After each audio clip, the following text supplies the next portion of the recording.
Hello, welcome to this edition of You and the Law. On You and the Law, we discuss the issues of law generally, or also discuss the issues of law in the breaking news.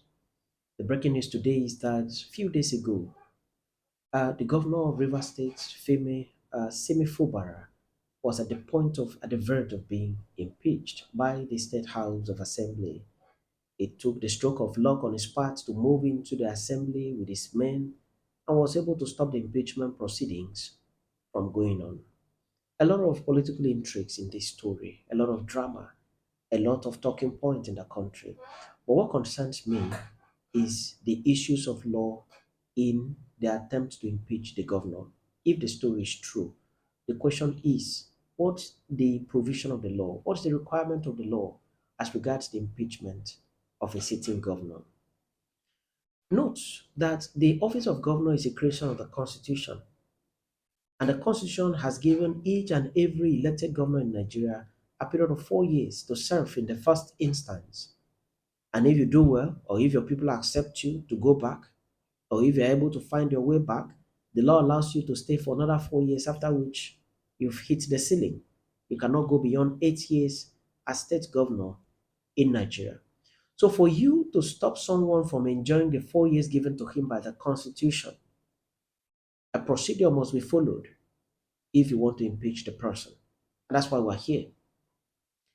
Section 188 of the Constitution, I have said that the Constitution of Nigeria is a public document and it's there in the internet. You just Google, you see it.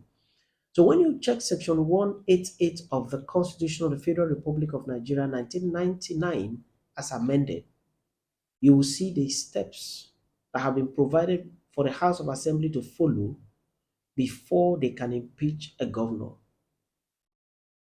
Did the Rivers State House of Assembly follow these steps in their attempt to impeach Governor Simi Fubara?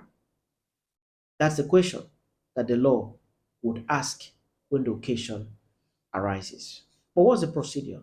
First, there must be a petition sent to the Speaker of the House of Assembly. That petition must be written by members of the House of Assembly, signed by them, and presented to the Speaker. At this initial stage, the law requires that 1/3 of members of the House of Assembly can write the petition. It doesn't require 2/3, doesn't require more number than that, just 10, just 1/3.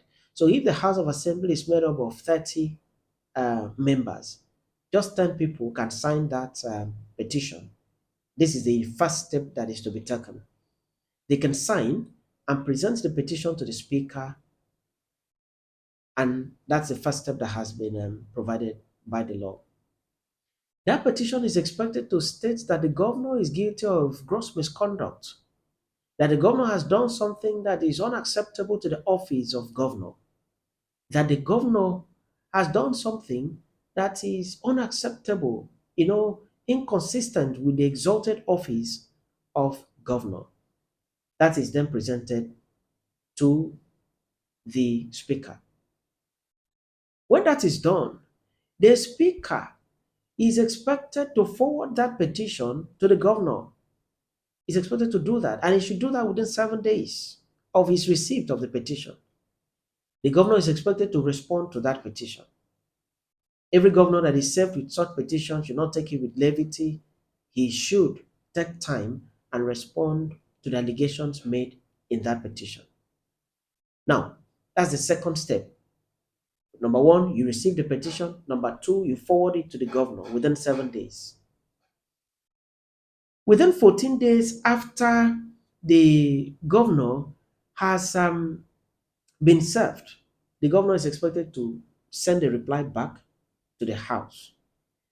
And when the reply is received from the governor, the House is expected to sit and deliberate and pass a motion.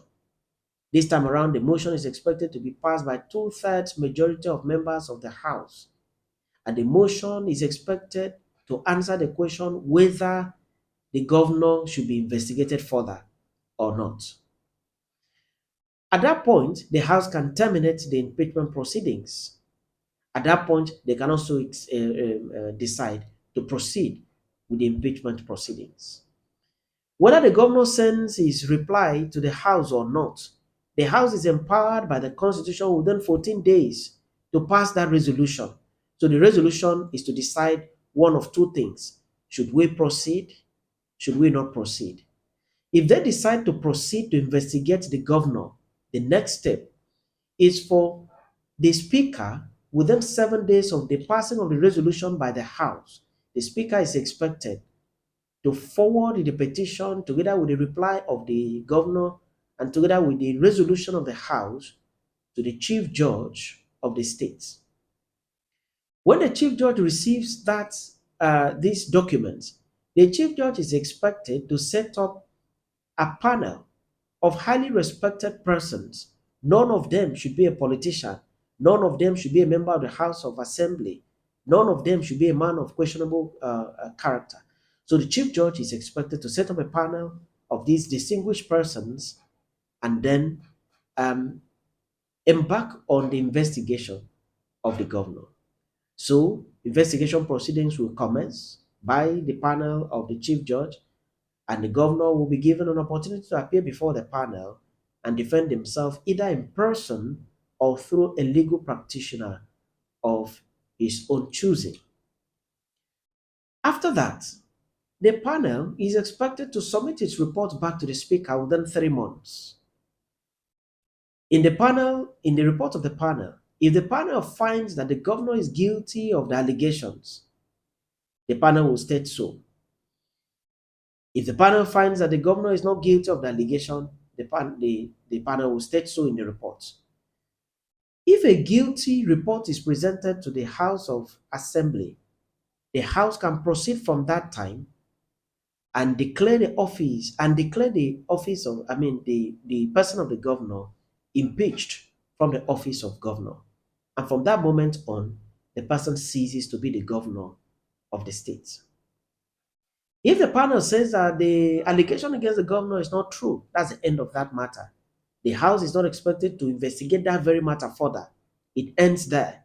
The House can investigate another matter later on. But for those infractions that were mentioned in the petition, that's the end of that matter. The law does not allow the House of Assembly to go further on it. And that's the end of the matter. So you can see that there are procedures to be followed by any House of Assembly that wishes to impeach the governor. And that procedure is in section 188 of the Constitution. The question here is, did the Rivers State House of Assembly commence that process in the way and manner required of them by law? If they did not, then they need to stop what they were doing. They just need to stop all that until they are ready to follow the procedure laid down by the Constitution. Make no mistakes. The Constitution does not intend that someone should be governor and serve out his tenure in spite of the infractions that the person has committed. The Constitution gives provision for someone to be removed from the office of governor through impeachment. But the Constitution needs due process to be followed. So you must follow due process. If you do not follow due process, then the governor cannot be lawfully impeached. The governor cannot be lawfully removed from office because the office of governor is an office provided by the Constitution, and the occupant of the office of governor in a civilian administration is given 4 years to serve. For you to be able to stop the person from serving his 4 year term, then you must follow the due process of law before you can impeach him. I do hope you have learned one or two things about the procedure, the position of the law on the impeachment of a governor of a state. The same procedure applies to the deputy governor of a state. Many thanks for watching this edition of You and the Law. Follow this channel. All you need to do is to click the like button so that you can follow, so that notifications can come to your phone and to your email at any time that we have a new video popping up, so that together we can have a community of people sitting down together in the most informal way outside the courtroom to discuss the basic issues of law in society. Drop your comment also. Ask me any legal question, and I'm ready to pick up the questions and then answer them as much as we can. My mission is to ensure that everybody has at least an idea of what the law says.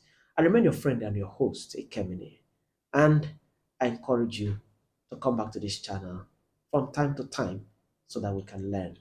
together.